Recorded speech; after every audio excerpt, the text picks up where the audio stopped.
Российские имперские пропагандисты все мечтают вторгнуться в Казахстан и сожалеют, что когда-то Кремль не позволил сделать это боевикам Эдуарда Лимонова.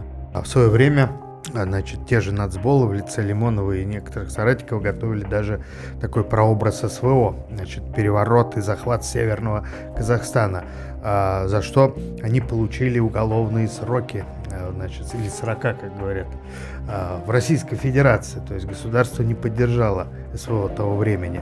Так же, как и действия подобного рода в Прибалтике. А ведь совсем недавно единорос Петр Толстой с трибуны Госдумы, в общем, сетовал, что в свое время они не поняли радикальных, но правдивых лозунгов такой молодежной оппозиции.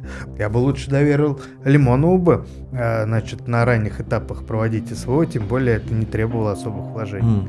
Если бы помогали бы условному Лимонову, допустим, Кремль, это, как вот гласит легенда, он предлагал: давайте вы от нас отстанете, не будете всех сажать, а мы будем действовать в интересах России в Прибалтике, в Казахстане, в Средней Азии. Я-то согласен. И вот что происходит. Высаживается страшный десант революционеров и угрожает этому баевскому новому миру. Все думают: так, это же вроде не Кремль, не Россия, но какие-то взаимосвязи прослеживаются. А давайте мы будем более лояльны к Москве.